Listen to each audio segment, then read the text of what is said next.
Hey guys, forgive the scrub attire. I'm on my way to work right now. I was gonna get up early to get this done, but I just got a new puppy.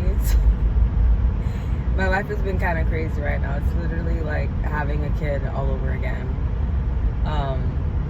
So yeah, I thought this was the only time I can actually do this video, and I've been wanting to do it for the last couple of weeks. I just kept getting busy and distracted. But overall, what I've been wanting to talk about for a while is for the past, I want to say, the last 2 months, I've been coming to realize how much I've been so distracted by not only my phone, but other things that involve technology. So whether it be listening to music constantly or using my phone to distract myself while I cook or clean, before going to bed, YouTube, watching movies. I just realized at this point that I do a lot of it.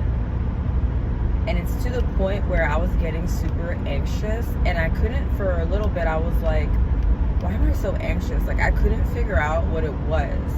And then one day I just realized, man, I'm always anxiously looking at my phone. So it first started off with, okay, I'm gonna get off Instagram, which I do randomly here and there, but I said, for a week, I'm gonna not get on my Instagram, at all. I'm not gonna look at it. I'm not even gonna post anything with work.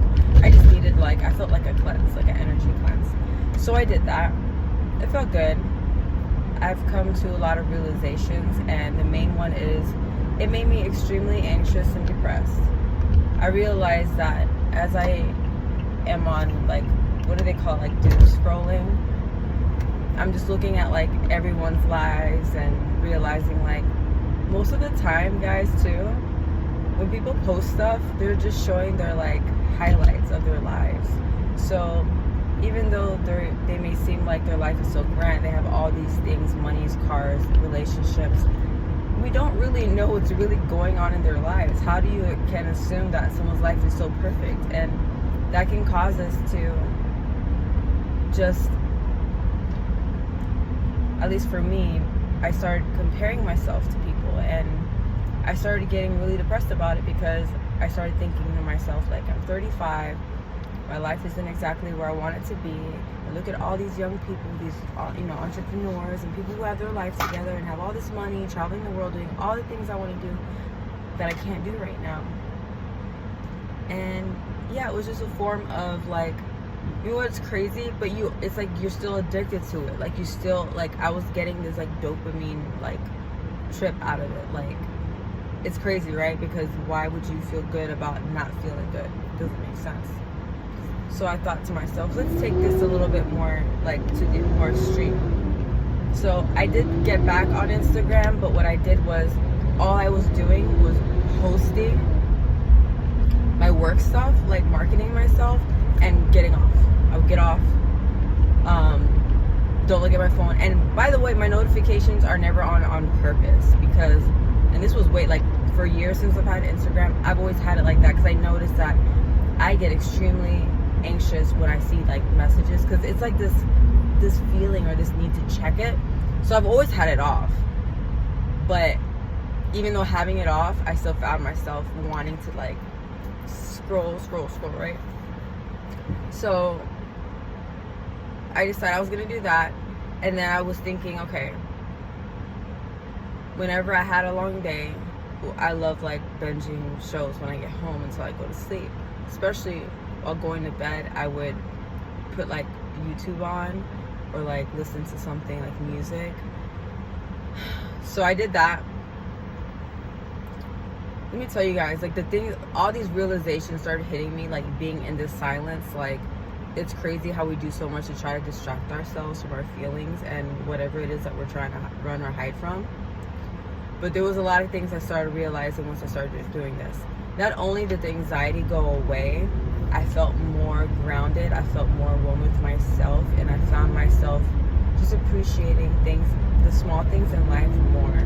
Like, instead of jumping on my phone quickly as soon as I wake up in the morning, I'll do meditation, my prayers. I'll, wake up my son and put the phone down. And I made this rule that whenever my son was around me, like, I will not be on my phone. Like, I don't care. Like, unless it's work, like, where they're calling me in because I got, like, a client or something and come in, but I won't be on my phone.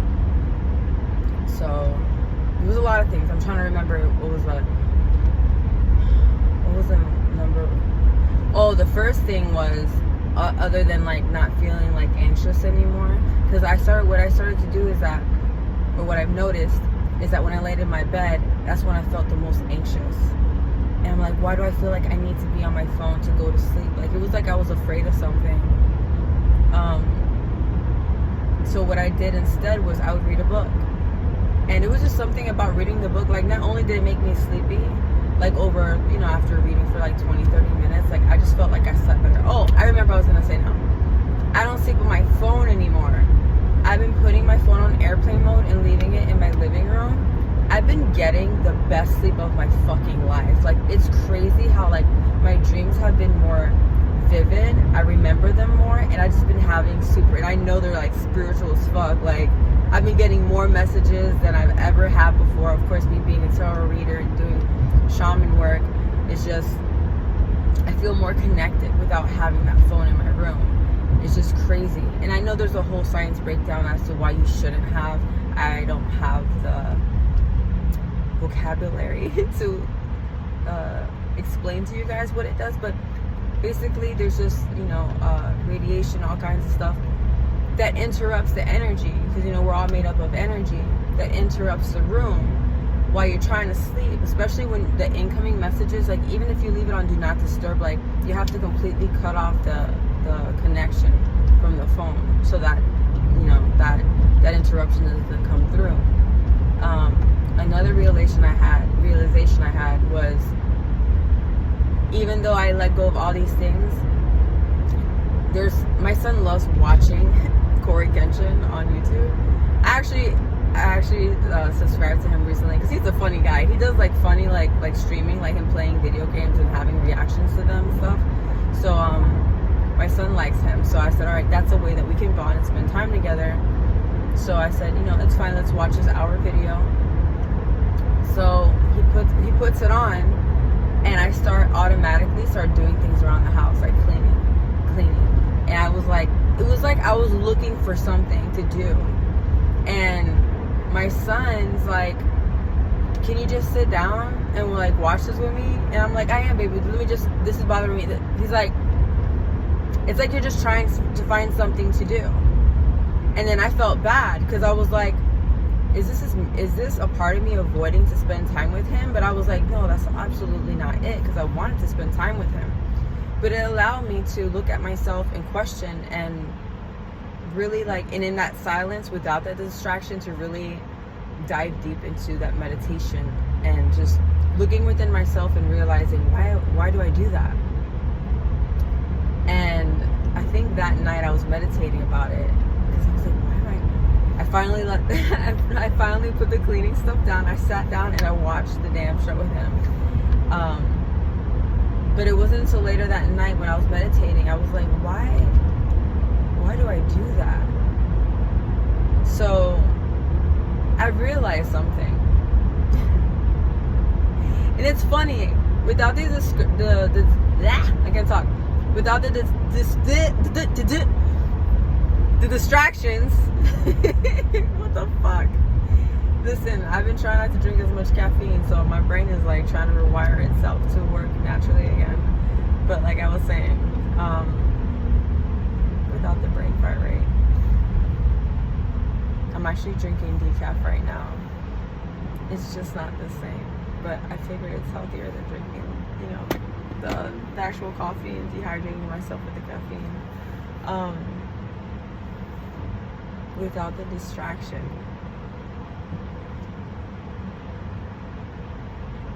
I started getting flashbacks of me as a kid. And I don't really like telling people this because I would never want people to think, well, not people, I think it's just my mom. I wouldn't want my mom to think I'm not over what she did. You know, my mom, and it's not to excuse her for the things she's done. We're all not perfect. I'm a parent. I know for sure I am not perfect with my kid. I just learned from what my mom did. I just knew I didn't want to repeat those same cycles. So with my mom, she was a bit abusive. She was physically abusive. Then again, it's not to excuse her, but her mother, let's just say it was not good for her. So it was just a cycle that was hard for her to break. So I am the curse breaker. I did not bring that on to my son so that he doesn't bring it on to his children. But again, I am not perfect at all. Even though I can admit now and be okay with it and my fault in being take responsibility for my actions and the way that I've done things as a parent for the first time, because I only have one kid, is that you know, there's things you have to learn, you know, because even though I wasn't physically abusive with him, I would get angry, and I knew that anger was coming from when I was a child. That anger was coming from, like, you know, me being hit, and then like having a kid in front of me that was frustrating me, and me not have, like, me knowing like I'm not gonna physically touch my kid like that. It would frustrate me even more because I didn't know how to cope with how to parent without hitting, because that's all I knew growing up. So imagine, like, so my anger came out a different way. I would raise my voice, or I would say mean things. Like, not that I would say mean things. I would just say things that, like, why would you do that? Or, oh, why are you gotta be like that? You know, and those are the type of things that, you know, our children, they learn that stuff, and you know, it makes me feel bad talking about it now, but it's so that you're aware. And I talk about it because a lot of people don't like talking about it because they don't want to look bad, or they don't want to seem like a bad parent. Like, listen, these things happen. We're not perfect, but it's in that awareness is where we realize how to fix those things, right? Because it's like, yeah, I did those things in the past, like earlier on when he was younger, but the difference is catching that and correcting that behavior so that you no longer, you know, because you don't want him, you know, because I notice sometimes he does the same things I do, and I'm like, see, that's why we have to be it's so vital, guys. Like, we're literally setting an example for these children, and they pick up on that shit. They say from 0 to 6 years old, like, that's how they develop their adulthood, is from what they see and what they learn from when they're kids. Wow, this conversation completely went 360 from what I was just about to say. I don't remember now. What was I saying all that? Oh, my mom. So, okay, I remember now. So, my mom being abusive physically. So, whenever me and my brother would be home, enjoying ourselves, it's like, I don't know how to enjoy time, like, not doing anything, because it was like we were walking on eggshells around my mom, where it's like you always had to be doing something. You always had to be cleaning or cooking or doing, because if we didn't, we got hit or we got yelled at. So as an adult, I realized I've carried that trait where it's like that, you know, that action where, like, I have to constantly be doing something. I'm 35, dude. Like, my mom don't live with me. Like, there's no one that I need to be cleaning for. You know what I mean? To, like, try to impress. And you know what the funny thing is? Even if we did, if the house was up to par, like, we still got hit, or we still got, you know what I'm saying? That's the craziest thing. And I think that just stays embedded with you. So then you're like, fuck, like, it's like I feel like I'm still in that timeline. Like, I'm really not. And having an awakening to that is just so amazing to me. Like, having that realization, like, yo, if I want to leave dishes in the sink, which I don't because I'm OCD, besides the whole, like, the thing with my mom, but, like, sometimes now I realize I do it on purpose, because I'm allowing myself to be like, it's okay. Breathe. Like, just leave it there. You can clean it in the morning. It ain't going nowhere. It's not going anywhere. Why do you have to take care of it? So I had that realization, of why I can't like to sit still and just enjoy and being present in the moment. You know what's funny? I have it here. I keep forgetting to take it into the house because I wanted to put it on my altar, which I also have the same Chinese little message or whatever from the Chinese store, the restaurant. Actually, Panda Express, but I like Panda Express, so it does me. And it's just funny. I keep getting these synchronizations of like the same message, and I'm like, what are you trying to tell me? I'm not enjoying my life. So in this one it says, relish. Sorry, my nails are not done. Relish in the moment. Oh no, relish in the present moment. And the other one that I have says something very similar, like take your time. And there's just so many fucking synchronicities where I'm like, but I am happy. Like, what do you mean? I am enjoying. And those little things started like in my little experiment of like not being distracted by things. That's how I started to realize these things. So I'm like, fuck, I do that. Another thing I noticed, actually I noticed this today, this morning. I was walking my puppy and I noticed I'm trying to like, come on, let's go. I gotta go. I had time. Listen, I'm sure I took my time, and you see I'm still driving to work, and I still got time when I get to work to get ready and prepare for my client. It's like this need to just go. Like, why? Like, and when I noticed it, I took a deep breath. I looked around. I started noticing things around me in my neighborhood that I never noticed before. I've noticed these new flowers that my neighbor planted in his garden, and just thinking to myself, like, that's so pretty. Like, really looking at every indent on the leaf, and looking at my dog, him looking up at me, seeing neighbors, and instead of me trying to excuse, like, I can be kind of awkward socially, so like, I notice I complain so much about not having friends, but when people try to approach me or talk to me, I'm gonna go, wanna go, let's go, hey, how you doing, have a great day, all right, bye. Now I'm like, so how was your day? Like, what'd you do today? And being there, being present, looking them in the face, looking them in the eyes, having something to say back, not just trying to quickly exit to keep going into. It's just funny to me. Even when I went out, I went to this art gallery with some shaman sisters of mine, and I noticed it then too. They were like looking, and they were making conversations with people in the art gallery, like each little art. It was really cool. So like, they took a hotel and converted it into this thing where like artists can rent out each room and hang up their artwork there to display and to sell if people wanted to buy. And we were looking at stuff, and I noticed that I kept like, let's go to the next one, let's go to the next one.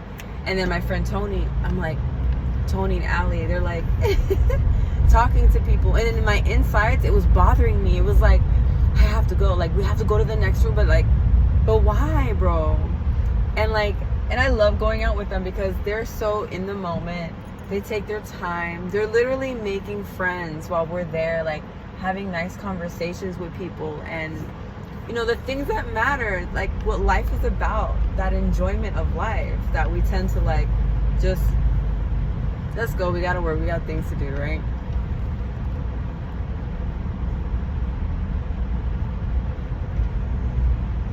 It's funny. So yeah, the synchronicity thing just kept happening. Then there's a YouTuber that I watch, and he brought it up on one of his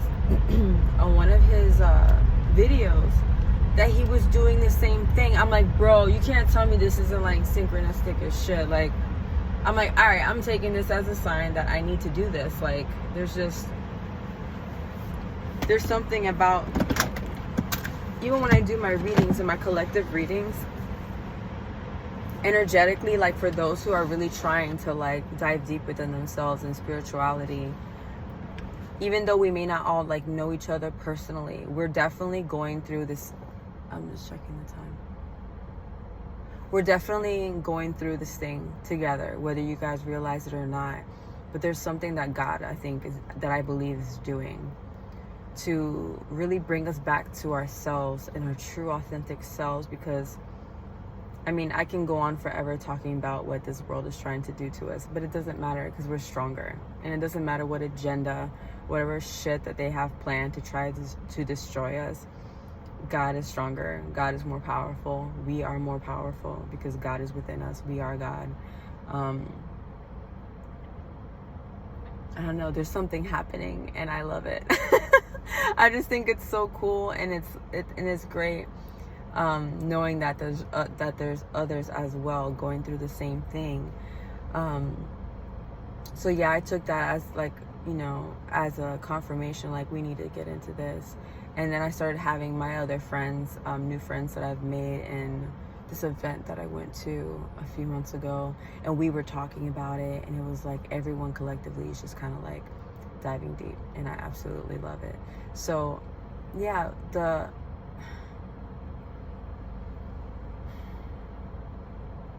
I feel like it really just brings me back to when I was a child, because, you know, back then things are not how they used to be back then. Like, I mean, I'm 35, so when I was a kid, we didn't have no cell phone. Like, I think the first time my parents got a cell phone, I think I was in like 7th grade or something like that, which I don't even know what year. I can't even do the math right now.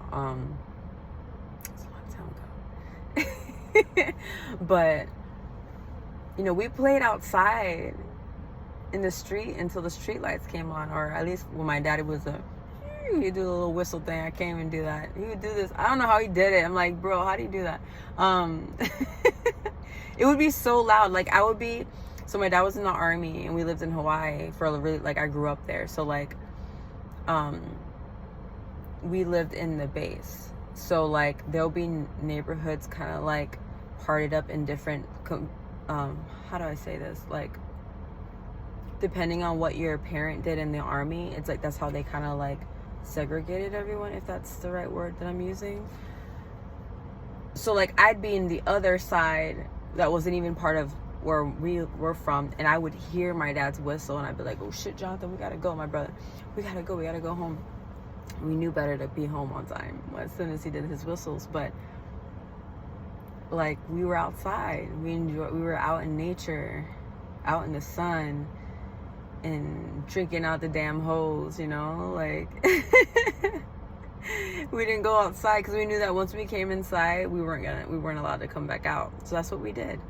And I remember just feeling so alive and so happy with life. I miss those days. I really, like, I was just telling a client yesterday, I was like, I can't visit, like, since I came back from Hawaii, I moved down here when I was 15. I was like, I can't go there and just visit. Like, for me, that's home. I love it there. But when I really think about it, it's like, but why though? You were a child. You didn't have those distractions. You didn't have the responsibilities that you had. So for you, yeah, that was where you were like the most yourself, your authentic self. So yeah, that's just, well, I want to keep talking, but I need to get to work. But I hope you guys, if you guys have been thinking about doing this, or maybe you find this video and you're like, man, I've been thinking about doing this, like social media cleanse or whatever it is that you need to do. And this is not to like shame, like you should never be on social media or anything like that. It's a great way. I believe now the way technology is, it's a benefit for us to like make money, market ourselves, and not only that, to really like to connect with each other in positive ways. So it's not completely negative, but with life, all things have boundaries. I'm sorry guys, sometimes when I talk, it's like my Spanish was my first language, so sometimes it's kind of hard for me to pronounce things, so that's why I sound kind of funny when I talk sometimes, or when I stutter. But that's for you guys if you guys are new to my channel. But what was I saying? I gotta get to work. I forgot what the fuck I was gonna say, but I gotta get to work, so I will see you guys next time.